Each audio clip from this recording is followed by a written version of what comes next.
Good afternoon, everyone. I'm Myra Ansari here for Wave. Now, it has been a busy Monday afternoon. I don't know how your Monday is going so far, but I feel like I've been going. All right, so we are going to be going live right now to a event that's happening.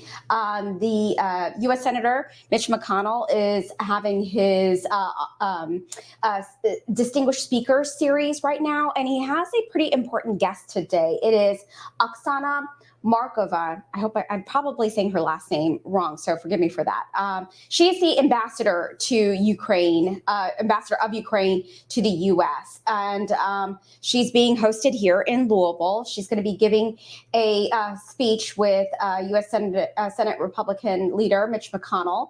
They're going to be offering remarks focusing on the war in Ukraine and America's support for the country's efforts. So we wanted to bring that to you live right now. They're getting ready.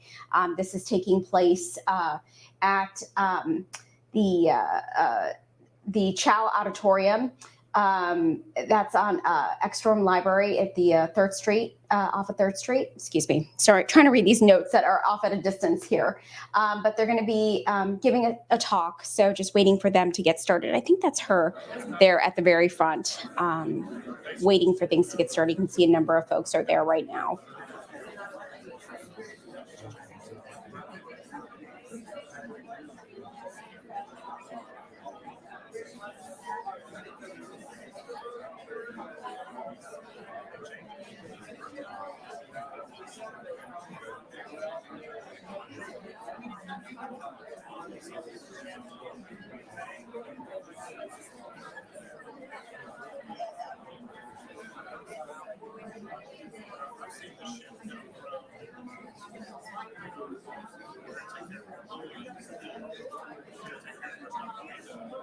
I saw Mayor Greenberg in there earlier with his wife as well. So several city leaders are there waiting to hear the remarks that are going to be coming to you here shortly. It's supposed to start around noon, so just a few minutes behind that we're just waiting on them. I'm told Kim Schatzel, U of L president, is also there today, and just waiting for folks.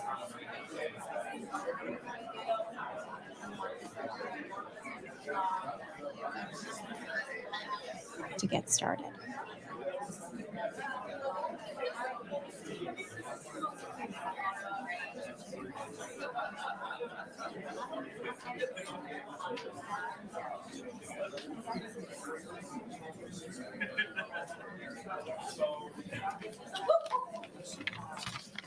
Good afternoon, ladies and gentlemen. I think is it afternoon? Yes, barely. Good afternoon. Thank you all for coming out today on this little chilly, rainy fall day here in Louisville, Kentucky, for another historic event here at the McConnell Center in the University of Louisville. It's particularly a pleasure today to welcome Mayor Greenberg and First Lady Rachel Greenberg, and former Ambassador Kathy Bailey and Taj Sedgwick, State Representative Suzanne Miles, Susan Tyler Witten, and Emily Calloway, along with all of those who have served the McConnell Center over the years as board members. Can I ask you all to applaud and thank them for coming out today?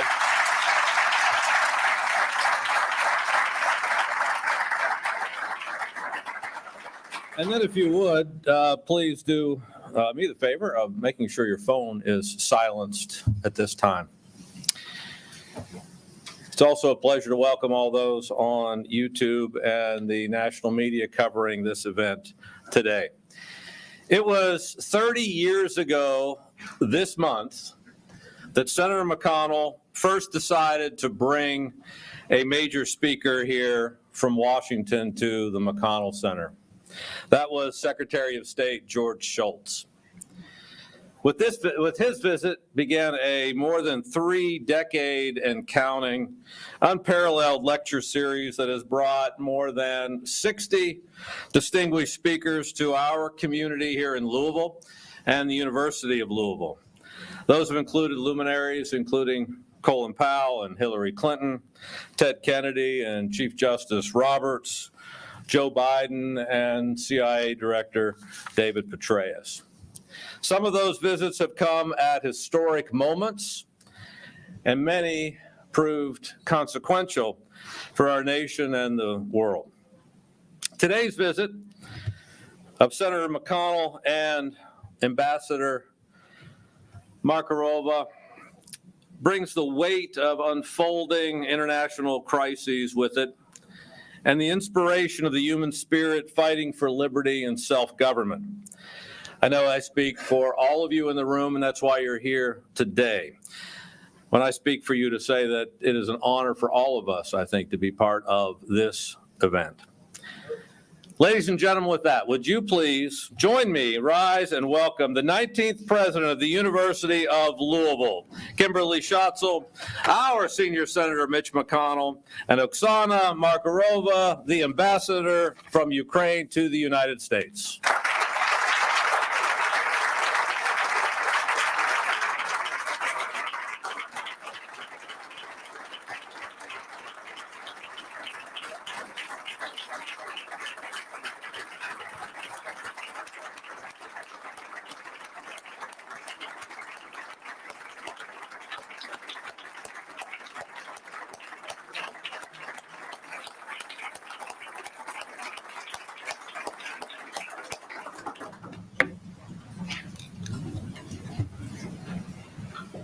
Welcome, everyone.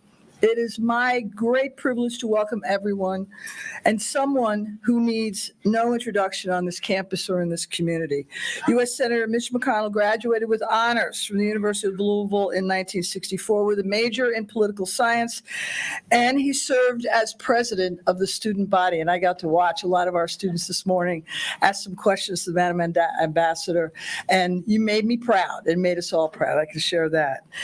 In 1967, he graduated from the University of Kentucky College of Law, where he was elected president of the Student Bar Association, and despite his UK affiliation, we choose to believe that his allegiance always remains right here at the U of L, and I can speak to that myself personally. Senator McConnell served as Jefferson County Judge Executive from 1978 until he was sworn into the U.S. Senate in January 1985, and on June 27, 2005, he became the longest-serving Republican senator from Kentucky, breaking a record previously held by Senator John Sherman Cooper. In November 2006, Senator McConnell was unanimously elected Republican leader for the 110th Congress by his Republican colleagues. He is the 15th Republican leader and the second Kentuckian to serve as the leader of his party. In 1991, the McConnell Center, right here at the U of L, was established as an endowed center dedicated to providing a nonpartisan, well-rounded education that encourages top undergraduates to become valued citizens and future leaders. And it is an important part of what this university is, and we are so proud to have it here and so proud of our students. As part of the McConnell Scholars Program, Senator McConnell brings internationally recognized speakers to the U of L campus for enlightening presentations such as the one that we will hear today. Please join me in welcoming U of L alum and #1 Cardinal fan, Senator Mitch McConnell.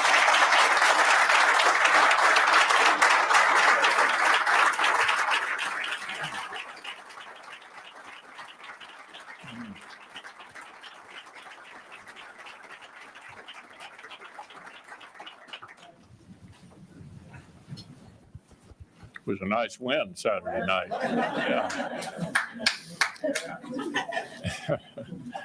I'm going to have a little more to say this morning than simply introducing our wonderful guest who has a really, really tough job. I'd start by hoping you noticed my tie.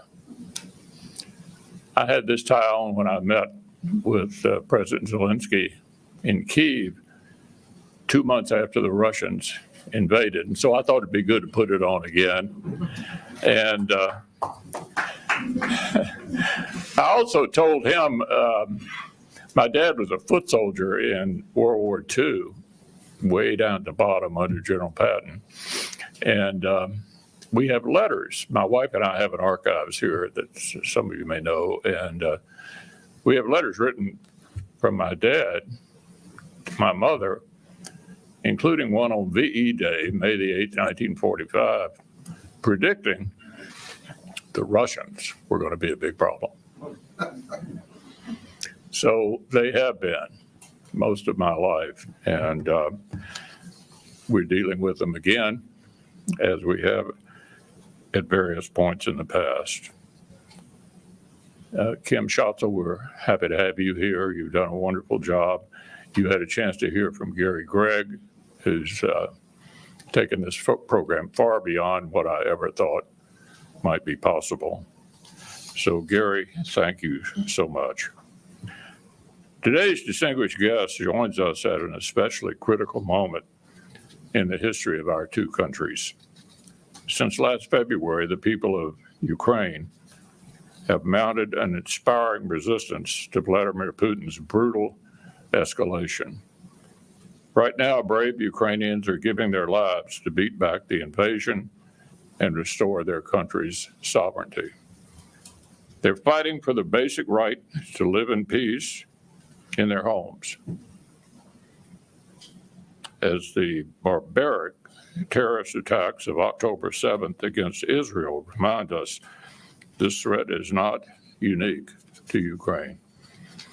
Israel has faced this threat for decades, and as President Zelensky has made clear, Israel's cause resonates in the hearts of Ukrainians.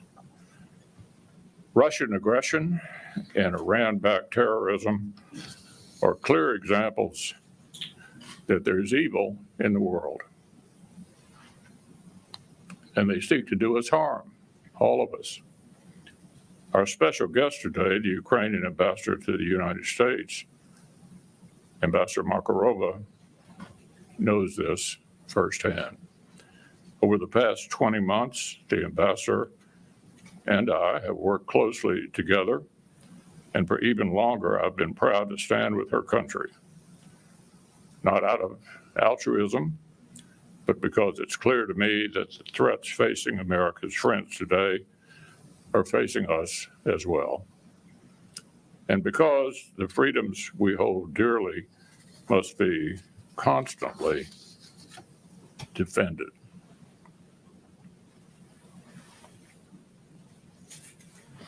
Right now, loud voices on both sides of the aisle are suggesting that American leadership somehow isn't worth the cost.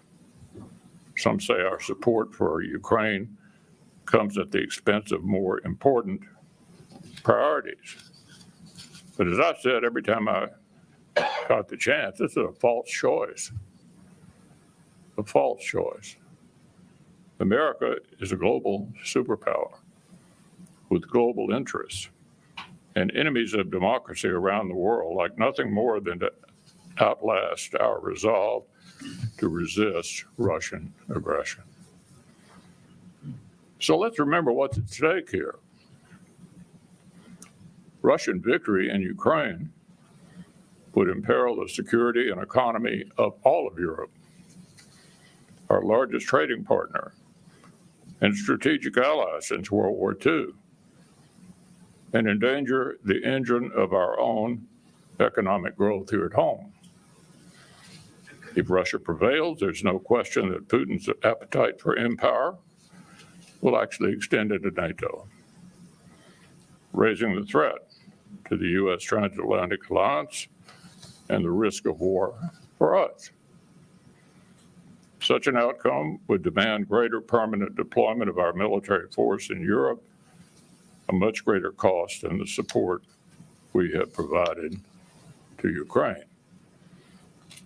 And of course, Russian victory would embolden Putin's growing alliance with fellow authoritarian regimes in Iran and China. Think of it as an axis of evil: China, Russia, and Iran. So this is not just a test for Ukraine. It's a test for the United States and for the free world. And the path toward greater security for all of us is simple: help Ukraine win the war.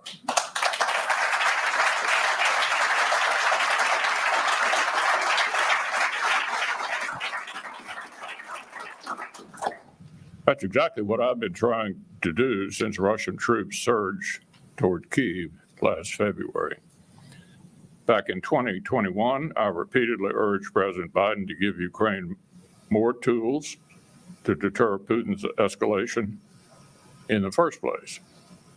And the Russian army gathered at the border and invasion looked imminent. I pushed the administration to speed up shipments of essential weapons like javelins, stingers, and Harpoon missiles. And at every step of the conflict, I've advocated for putting critical capabilities like HIMARS, cluster munitions, tanks, F-16s, and ATACMS into Ukrainian hands in time to make a difference on the battlefield. And I've spelled out how investments in Ukraine's defense are really also investments in replenishing and modernizing America's industrial base. Let me just point out that in order to deal with the threats in Asia, and by the way, the Prime Minister of Japan said if you want to send President Xi a message, beat the Russians in Ukraine. Our allies in Japan, South Korea, Taiwan are intensely interested in how this comes out. But roughly half of what we're spending on Ukraine is being spent in this country. 38 different states are employing people as a result of the desire to modernize our weapons as we send older weapons to Ukraine. You've also heard people say, well, the Europeans aren't doing enough. $90 billion. Lots and lots of immigrants. They're carrying the load as well. So this is not solely about helping Ukraine. It's also about getting us ready for the bigger challenges we have ahead out in Asia. Right now, our efforts are making a difference, both in Ukraine and here at home. But the Biden administration's hesitation along the way has really, in my view, kind of prolonged the bloodshed. This is a moment for swift and decisive action to prevent further loss of life and to impose real consequences on the tyrants who have terrorized the people of Ukraine and of Israel. And right now, the Senate has a chance to produce supplemental assistance that will help us do exactly that. Enemies abroad will be watching closely and waiting for America to falter. Only our concrete and credible support can deter our adversaries in the future and restore security. Now, for those of us who are committed to this effort and to American leadership, there's been no greater partner than Ambassador Markarova. Early on in our work together, I learned what today's audience will soon discover, that she is whip smart, a gifted communicator, and a true patriot. After receiving her formal education in Ukraine, she earned a master's in public finance at IU.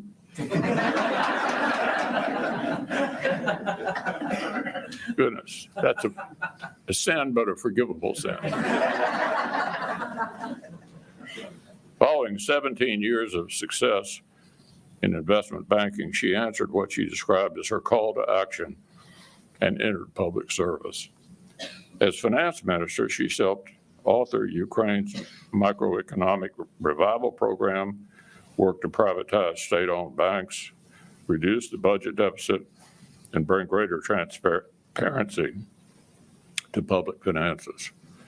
She knows firsthand Ukraine's struggles to combat corruption, a problem that is more prevalent than we often care to admit in many countries.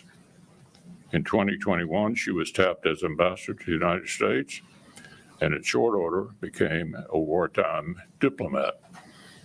With thousands of Ukrainians killed on the front line and millions forced to flee their homes, Ambassador Markarova can afford to stay under the radio. Can't afford to stay under the radar. Since the onset of the war, she's been a visible and vocal advocate for her country's needs, has effectively countered skepticism about what's at stake in Ukraine's fight. The ambassador has made a point to extend her visits beyond the Beltway and across the political spectrum, like today's visit to Louisville, or her recent visit to Ohio, where she toured a facility that manufactures Abrams tanks. So she certainly has a lot on her plate. I'm grateful that she's taken the time to be with us here today. Ladies and gentlemen, it's my distinct honor to present the ambassador from Ukraine.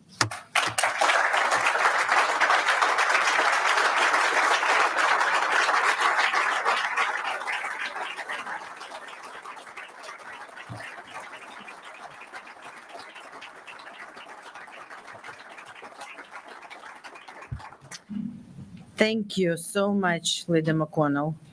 It's such a pleasure and honor to be here in Louisville with all of you.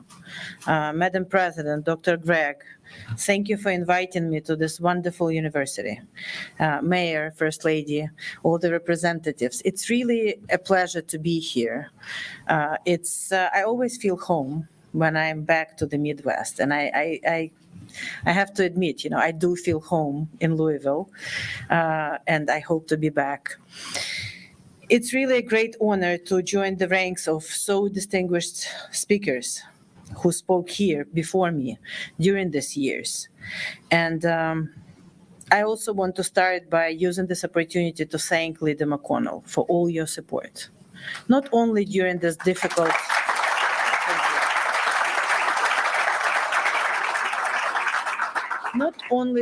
during this difficult 20 months of full-fledged war, because this started in 2014 as the war, but also during all the years fighting for freedom and democracy, fighting against the evil empire that held us hostage before 1991. And since 1991, always paying so much attention to Ukraine and to our fight to become transparent, to become European, to become democratic. Your personal leadership in that has been irreplaceable, and you did it not only because of Ukraine, and I think it's very important for everyone to understand, but you did it because you are among the people who understand how important it is for the United States. So by helping us, you were doing what the American statements must do, defend the interest of your country. And I will try to explain today, again, why I think it's so important for all of us to win this war that Ukraine is fighting today. So, today it gives me opportunity also to thank the whole university. I'm always so happy to be back on campus of the university. And I also want to thank the students and faculty about the support you have provided to Ukraine in the early months of this full-fledged war, the medical supplies and the fundraising events that the students and community were doing here was really a great help to us as the goods that you have provided to us, but also attention and care and saying people across the ocean in Ukraine that we matter and that you took your time and energy to help. It also means a lot on a human level. Meeting with young people are always very challenging. We just had a great discussion with the best students, McConnell Fellows, and the questions were really, really great. They got me thinking about so much. So it was not only me answering the questions, but it was you challenging me to do more. And I got a number of ideas from that discussion. So I know that the students here really want to make a difference and to start something that matters, which is very important, as today we are truly at the juncture in the development of everyone who believe in the same values that Ukraine is fighting now. And I just want to explain what is at stake here.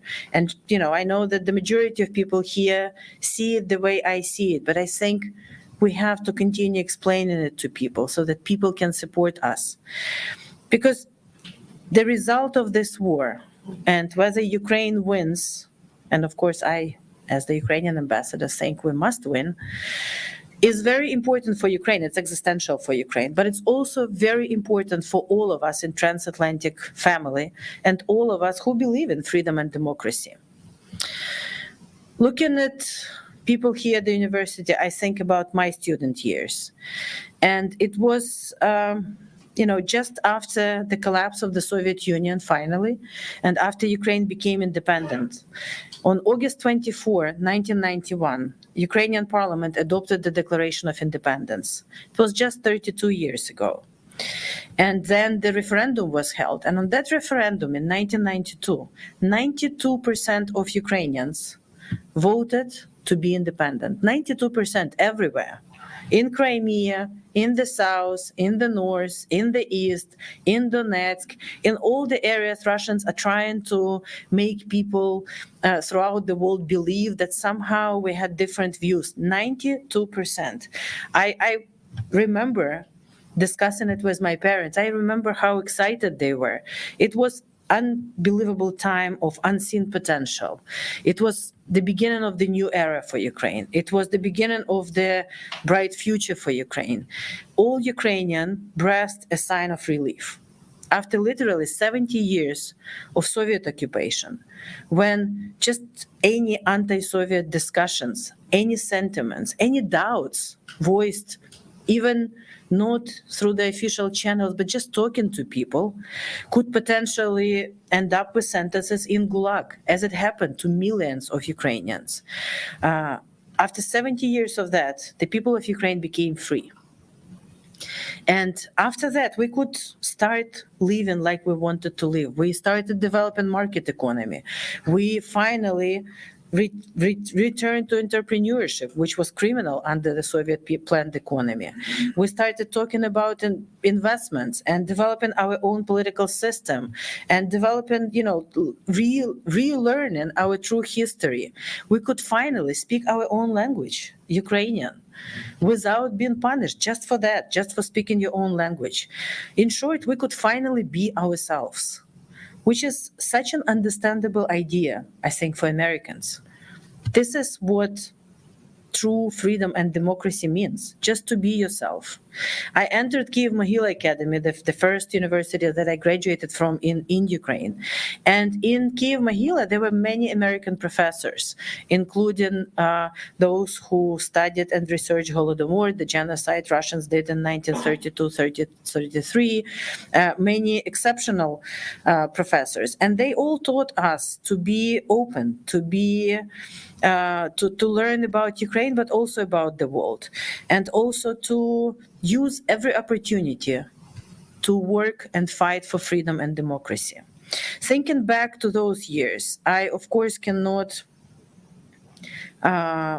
stop admiring the leaders of this country who fought tirelessly to end the Cold War, to eradicate communism, to win against the Soviet Union and actually destroy this evil empire that held my country hostage.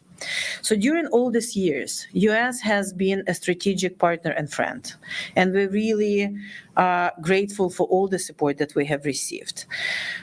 All the years of independence, but literally only after the Revolution of Dignity in 2013, Ukraine started building its own institutions and doing the reforms that we needed to do. Because the first years of our democracy, when we started building the new democratic country, and all Russia was trying to do is actually thinking how to get us back under control, how to influence our elections, how to sponsor the pro-Russian, but I should call them Russian because some of them have had Russian passports. A former Minister of Defense during Yanukovych time. Our Secret Service had Russian passports. Guess which country they were working for? And but after 2013, when people of Ukraine won on Maidan in the Revolution of Dignity, and when Russia attacked us the first time in 2014, after that we have done a number of reforms focused on transformation of Ukraine into the rule of law-based market economy. Now, our democracy is not yet perfect. We still have a lot of work to do. And we are doing it as we fight on the front lines. And because of our successes, because of our steady movement towards European Union, towards NATO, because we were such a bad example for Russia, they couldn't afford waiting any longer, and they decided to start a full-fledged war on February 24th of 2022. The Kremlin aim is very clear, and we should not get ourselves distracted by whatever Russian propaganda, and by the way, they're changing their, ideas pretty rapidly sometimes. But we should just understand very clearly: they were not afraid of NATO. NATO was not threatening Russia in any way. Ukraine has been neutral before 2014. When they attacked us the first time. Georgia has been neutral, by the way, when they attacked Georgia in 2008. They also were not afraid of Ukraine. I mean, it's just look at the map, look at the sizes of our countries, just to realize that Ukraine was always peaceful and never posed a threat to Russia. They just want to destroy us, as I said, as a bad example, just to destroy us as the country where nations dared to be free, to be democratic, and to be independent from the imperialistic control or occupation by the Russia. So it's truly a genocidal war. And today is 614th day of the full-fledged war. For 614 days, on a daily basis, Russians are shelling us with missiles everywhere in Ukraine. Russians still occupy 20% of our territory, although we have liberated with the help of our partners and especially friends from the US that support 50% of what they have taken after they started this war. People are being killed, raped, executed, civilians, as we speak, on those territories, and people die everywhere in Ukraine because of the missiles and Iranian Shahid drones that are being sent literally on a daily basis. We will not stop. We will not surrender or stop defending our country, even if it's very difficult. Some of our cities, like city of Mariupol, which is, a size a little bit larger than Louisville, has been completely destroyed. It's still under Russian occupation, and it literally doesn't exist. The city of Kharkiv, where millions of Ukrainians lived, it's an innovation hub in the east, which we managed to not to allow to occupy, but has been, some of the areas in that city has been destroyed, the residential buildings, literally to the ground. But there is no choice for us than to win. We do not have any other country, but it's more than about us. We truly find ourselves now at a very critical point in a global history. And I can, only repeat what Leader McConnell always say, how this is important for all of us. And it's important for all of us who call themselves democracies and who believe in the values on which our countries are built. And it's very hard to overstate what is at stake here. So right now we are discussing this proposal of a supplementary budget which, of course, people in Ukraine desperately need, because we need to sustain the effort. We need to continue liberating our land and our homes from the brutal aggressors. We need to liberate all Ukraine. We need to defend ourselves with US air defense from these missiles that are raining on the heads of our children and schools and hospitals. But it's not just about this supplementary budget. It's about the question we all are answering now. Can democracies defend themselves? Because if the only fault that Ukraine has is to make the civilizational choice, to be democratic and independent, if we decide to do that, if more than 50 countries in the format of the Ukraine contact group, so-called Ramstein meeting, are meeting on a monthly basis, led by Secretary Austin and our Minister of Defense, discussing what is it that we need. If 54 countries condemn it at the UN, if after everything we have endured during this difficult 20 months, including your generous support, the support of American people, if after all of that we will not be able to stay the course and we will not win, what message does it send to all the people who are our friends and allies, but also to this axis of evil? What message does it send to aggressive terroristic Russia or Iran or China or terroristic Hamas regimes or anyone else?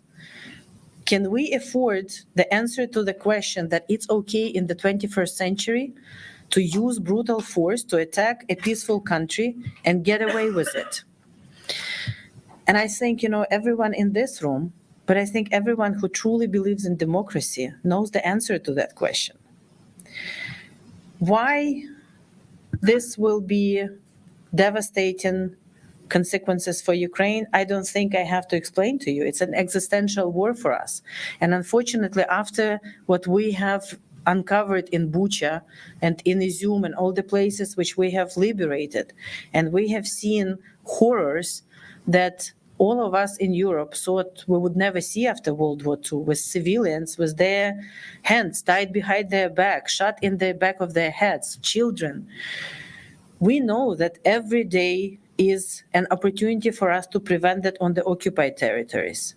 But we also know that if we freeze this conflict, and there are voices out there, some experts who say, why don't we ask for the ceasefire? And sometimes Russia is advocating, of course, the ceasefire. But we know what will happen if there is ceasefire with Russia controlling all these territories. Not only it's a danger for all of those Ukrainians on the occupied territories, but we also know what Russia will use that operational pause, because let's call it what it is, if anyone can agree to that, in order to get the forces together and attack us again. We have seen that movie before. In 2015, when Ukraine entered the Minsk Accords and agreed to the ceasefire and agreed to use the diplomatic ways in order to resolve it and restore our territorial integrity and sovereignty, we truly did that. We did it in a good faith negotiations, and we tried to restore the sovereignty. And Russians used all these years in order to gather all the military and weapons and equipment in order to attack us. So right now for us, it's very clear that the security architecture that all the great people of this country and Europe put in place after the World War II to say never again, as we all learned in books, read about or studied, is now being compromised by Russia, is being destroyed by Russia. If we cannot punish Russia and have justice for what they have done, then unfortunately, it's the threat to all civilized world as we know it, and it's going to encourage and embolden other aggressors, but it also will encourage and embolden Russia itself. This is where we have to just listen to what Putin says. And he has been pretty consistent since he became the president and stayed in the presidency, despite of claiming that they have some elections in Russia. And he has been very clear that he's restoring either the Soviet Union or Russian Empire or whatever, strange fantasies they have in the 21st century. And it's not only Ukraine that is at risk. It's also Poland. It's also Baltic states. It's sometimes in his speeches Finland or some other countries. So we have to stop it while it's still only in Ukraine, where we are ready to fight. We don't need the boots on the ground. We just need, as Churchill said, give me the tools and I will finish the job. This is what Ukrainians need, all the tools, so we can really win it. Now that also brings me to the other important point, is that we have to demonstrate it to everyone else, and we have to win in other conflicts. We all were shocked when we saw the horrific attack of Hamas, just out of blue on Saturday, out of all days, to pick that day to simply attack the peaceful gatherings. And it's the same axis of evil. Just 2 days ago, leaders of Hamas and Iran, not leaders, but representatives, visited Moscow. What is it, if not a sign that we are dealing with the same evil and enemy here?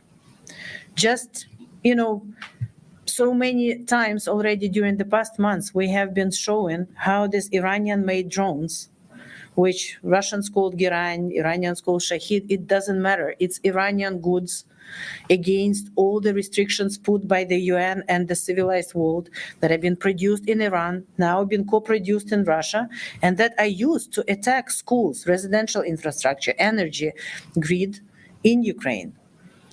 So, unfortunately, the evil is very much united against all of us, and we have to stay united and fight back and win in this. So it's us who fight on the battlefield today. And I really hope that Americans will not have to fight on the battlefield. And in supporting us to win, we will not only stop Russia, we will also stop so many who think about potential wars, but are assessing now whether the consequences are going to be too dire for them. That's why this is the time to double down on support to us, military and other support, but also on sanctions to Russia and Iran and other places and North Korea, to isolate them even more and to prevent them from cooperating in production of the weapons and actually doing what they need to do. Now, to close, I'm often asked in Washington now, what should be the result of this war? How this war ends? And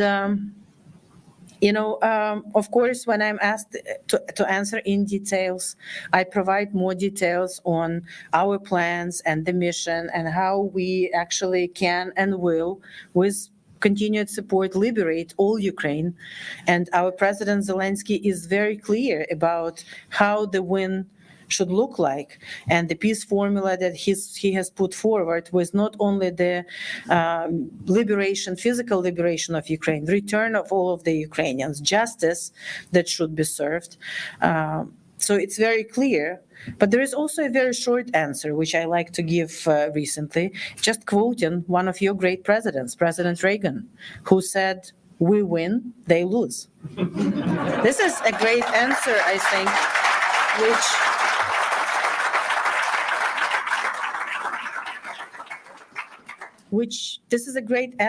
which all Ukrainians support. But I think, again, it's a great answer for everyone who's on the side of light and democracy. And I think a lot about the time when America won the Cold War. And at that time, a lot of people said that, argued that America has reached exhaustion and maybe it's not the time to do a lot outside of the US. And again, President Reagan has been very clear, and he still that US could still summon the moral energy and spiritual stamina to confront problems both at home and abroad. and that U.S. should support all the friends who are fighting for the values on which this great country is built on. I had an honor and pleasure to meet Senator McCain, who was a great statesman, but also a great friend of Ukraine. I've met him actually in Kyiv in 2015 when he came. And one of the quotes that we Ukrainians know him about, and we like to think a little bit that we Ukrainians live up to that standard now.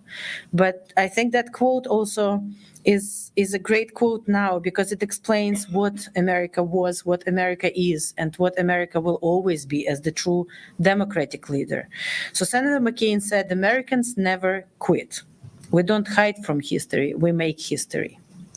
We make history in Ukraine now. Our soldiers on the battlefield, our president in doing amazing job in leading the country through this very difficult 20 months. Our people everywhere in Ukraine, because it's not just a fight for our soldiers, it's all of us Ukrainians fighting. But it's also Americans who are making history again by supporting us on a very strong bipartisan basis. And right now we together have to stay the course. You know, military people know that it's not a choice between winning with a little bit more support or just keeping the situation the way it is. It's not possible. We have to be honest to say that it's the choice between winning and losing. And we cannot lose this one, all of us.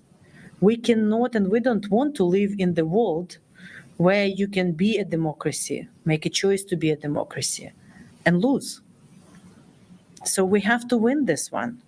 We have to win it together. And I just want to also again say many thanks to everyone here, but especially to students of this great university. You have given me such an inspiration today. And I hope you will always remember that fighting for freedom and democracy is not a choice. This is our duty. Because if we will not fight for democracy, even during peaceful times, this is the fight for every day. And if we will not fight for democracy, then who will fight for democracy?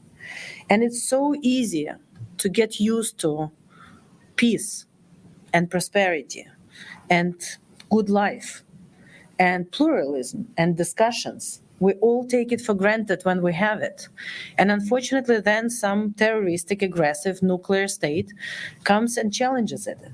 So let's fight for it tirelessly during every day, hopefully to prevent wars. But before that, we have to end this war that is still going in my country, and we have to win it together. So I want to thank all Americans for standing with us. Please stand a little bit longer with us so we can win. And Ukraine could not only win this, but be an answer to so many global problems. We are one of the top exporters of agricultural goods, top 5 actually. We are number 1. We used to be number 1 exporter of sunflower oil. We are top 3 in grain and barley. We have one of the highest number of engineers and math students. We have the 30% of the global black soil. We could be, as we already are, but we could be even more a trusted partner, a friend, and a solution to so many global problems. And we can do it together. God bless this great country, and thank you for your support. And Leader McConnell, we are so fortunate to have a true American patriot as our friend. Thank you very much.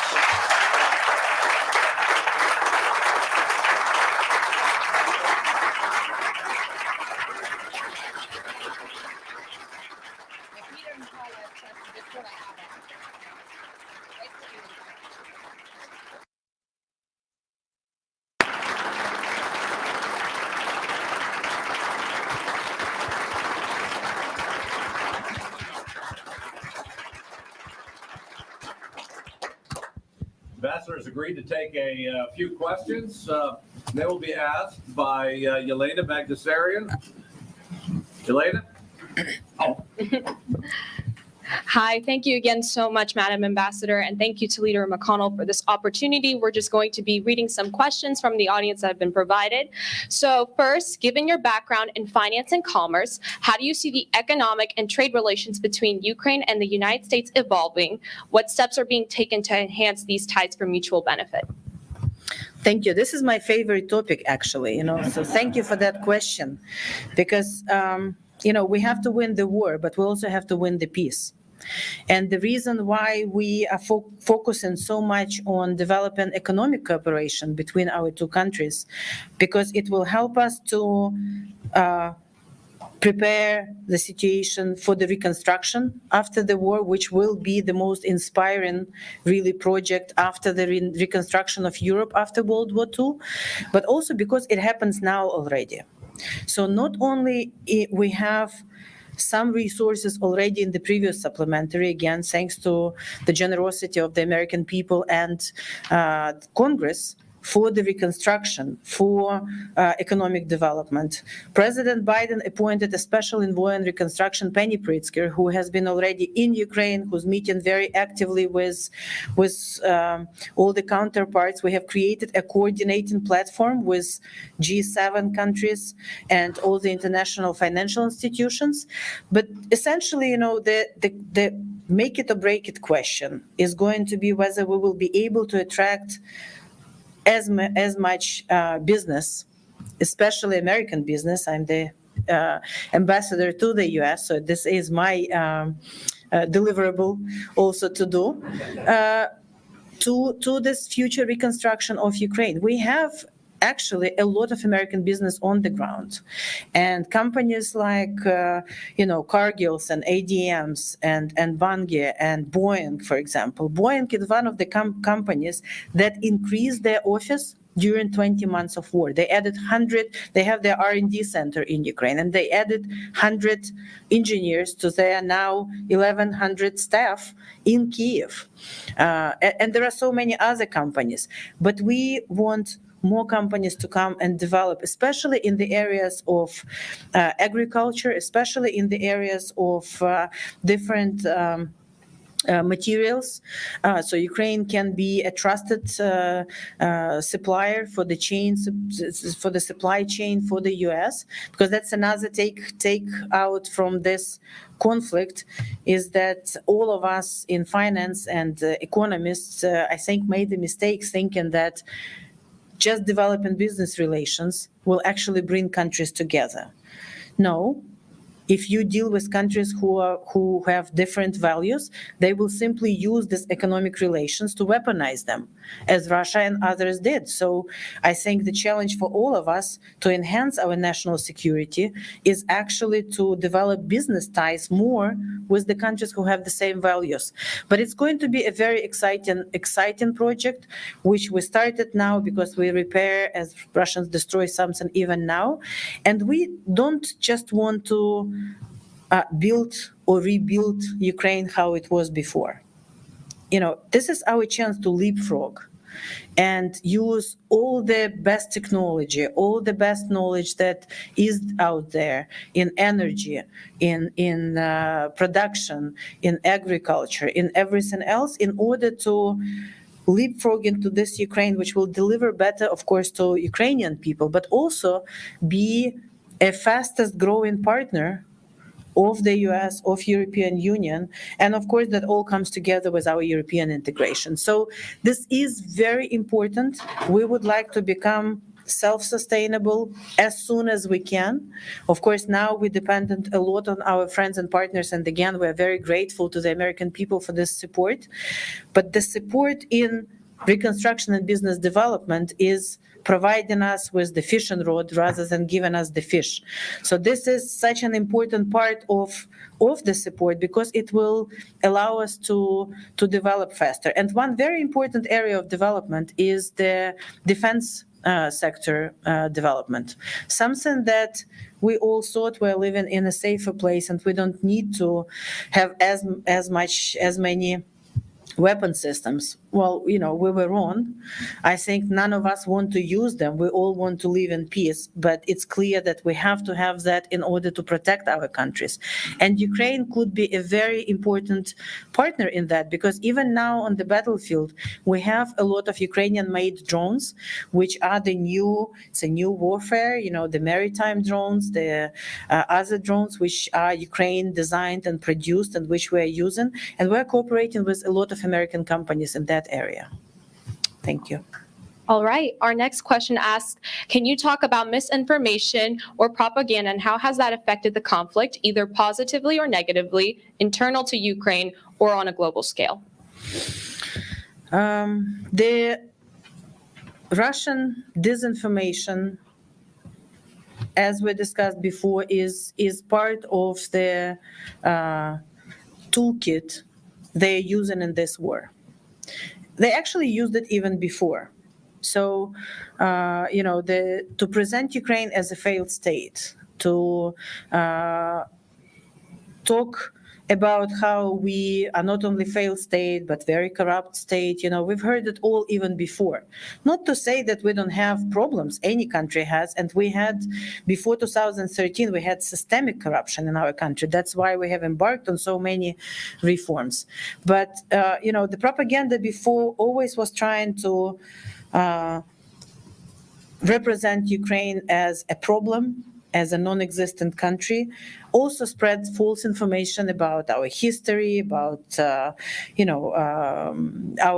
intentions, the way we're building our country. But now, during the wartime, it became just a constant area of a warfare. So sometimes the military operations that we see are supplemented by the informational attacks, spread of the disinformation. Sometimes they preempt the operations on the ground with it. They tried everything directed not only against us, but against the partners, tried to spread the false information that we sell the weapons we receive somewhere, or we misuse the weapons, or, that we do not adhere to the rules of engagements and war, or something like this. And the only response to that is truth and transparency. So we were so fortunate to have so many journalists in Ukraine. And unfortunately, as of today, we have lost already 70 journalists and reporters during this war because they were killed by Russians. And the majority of them had very clear science press on them. So it's not by mistake that they have been targeted. But, it's very important to show the information, to react quickly, sometimes to be even very unconventional about it. So I think, the fact that our president, since the beginning of this, acted not according to the general protocols, how presidents reach out, how do they speak, but used essentially at the beginning his cell phone as a communication device to talk to Ukrainian people, but also talk to the world, essentially, to rally support. The fact that all the diplomats have to be more vocal, have to be more transparent, have to talk about it more, is an asymmetrical response a little bit to that. But we all have to understand that, the disinformation, and it's not only the Russian invention. We see it also in other conflicts. We see how the countries which control information, contain it, do not allow the democratic media or the free, independent media to fully operate, and then they supplement it with a state-run and ordered massive disinformation and propaganda. And we have to fight with it as much as we fight against the ground attacks. And it's a big challenge because that's how they will try to attack us. That's how they will try to undermine the support of all of our allies. That's how they will try to influence people. And we see it during the election cycles in European Union countries, how they're trying to support the candidates or the sometimes, like new unknown politicians who suddenly repeat the Russian rhetorics about all of that. And we can only respond with truth and facts to it. But we have to be relentless in that. We have to repeat it as many times as it's needed. We have to be out there explaining it to people, because it's very easy to sell this, simple ideas, which are ungrounded, untrue, but sometimes are framed in a way that it's very easy to spread it very quickly. So it's the biggest challenge probably after the missiles and Shahid drones that are coming on our heads is this informational attacks. All right. And then we have, what impact do you believe providing aid for Ukraine has on U.S. national security? Huge. It's, first of all, I truly believe, of course, you can call me biased because I'm Ukrainian ambassador and I represent my country and I defend my country and I want you to support our country. But I truly believe that it's very important for all of us who believe in democracy to win. Because then how can you even say, something about values and rules and how important they are if Putin will be able to walk around and shake hands and be around the table again if he wins, right? So it's very important for us not only to win, but to get to justice. But from the way you look at it, whether it's about values, it's important for the U.S. national interests because we're fighting for the values on which your country is built, which are very dear to our heart, which we believe, freedom, independence, entrepreneurship, and we fight for this value. So from the, values perspective, it's in your interest to support us and for us to win.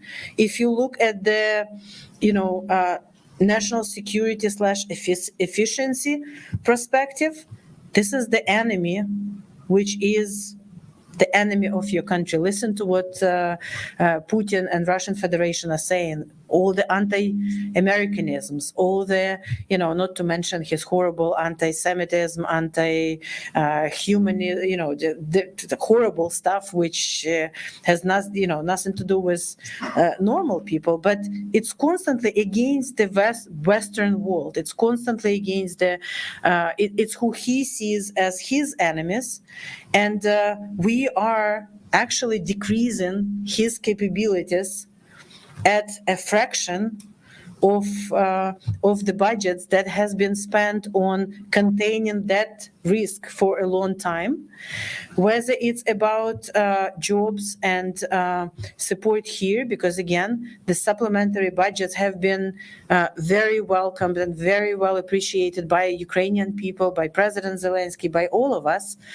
But it's also, a win-win for all of us because, again, when I was visiting this plant producing Abrams tanks for us, we appreciate these tanks very much as Bradleys and Patriot systems, but they all are produced here. This is jobs created here. As the former Minister of Finance, it's very clear to me how this support to us also is helping for all of us to become stronger, and for American people to get what American people needs in order to build your national security. And lastly, again, emboldened dictators do not stop. I am 100% sure that if, God forbid, Ukraine falls, and we will not let it happen, but if that happens, it's just an invitation for Putin to go further. And if he attacks a NATO country, it's Article 5. It's you will have to defend it with your troops on the ground, and with just helping us and our troops.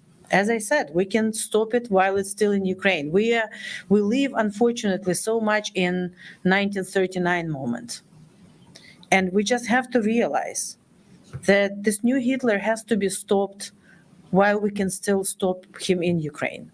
Otherwise, this conflict will widen and all of us will have to fight. And believe me, Ukrainians now during this 20 months learned that even when we know this is the fight for our lives, even that we know we don't have any other choice because we don't have any other country, We don't have any other homes. But it's hard. It's not something you even want to wish your enemy to go through. 20 months of full-fledged war, 20 months of our children studying in the shelters or going into the shelter, 20 months of people waking up 3 times, 4 times a night, going into the shelters, then coming back. 20 months of pretty much all kids behind the vaccination schedules, 20 months of some people not having access to their medical supplies that they need to get, not to mention the destroyed, thousands of buildings destroyed, hundreds of educational institutions, some of them 200, 300 years old, that are physically destroyed, hospitals and everything else. It's a full-fledged war that is not something that we all want to have in 21st century. Instead of focusing on how to build, how to develop, how to resolve so many real problems that all of us have as humanity, we are simply defending ourselves from barbarians, from aggressive people who come, who destroy, who rape, who kill. So from any of the standpoint, whether from the point of similar shared principles and values, to becoming stronger together when we do it, to not allowing this conflict to become wider and involve American people, all of this call for more action now and double down so that we achieve what is in both of our countries' interests. All right, thank you so much. That was our last question. Thank you.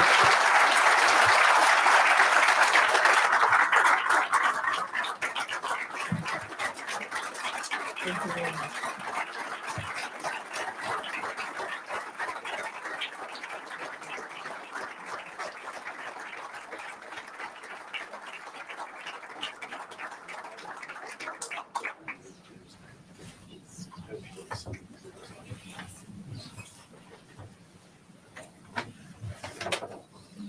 And Ambassador, we have a gift for you.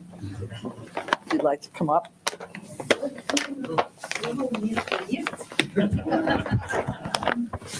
Can I show everybody? Yes, please.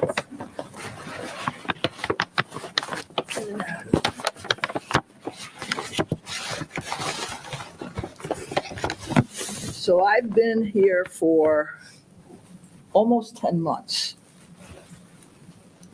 So I have a little bit of advice for you. And the advice is, when you're asked, what's the best bourbon there is? The answer is Kentucky bourbon. Is there any other bourbon? Thank you. Thank you so much.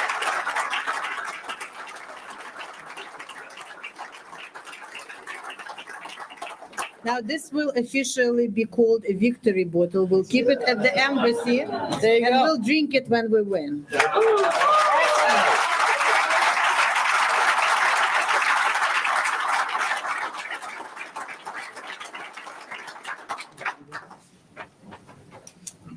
And I have a gift also for the school. When we were there, you have shown me a flag, which Leader McConnell brought from Ukraine, from the trip, which has a number of interesting and very thoughtful and kind words, truth, absolutely truth about the leader from the people. And we thought you need another flag in the school, which is also a Ukrainian flag, but it's signed by President Zelensky. So I will not unfold it all.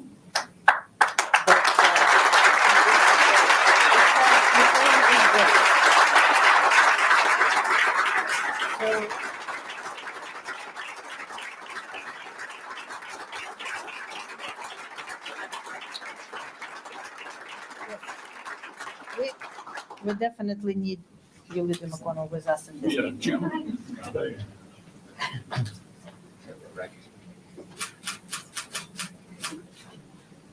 So I asked the ambassador, what does it say, President Zelensky?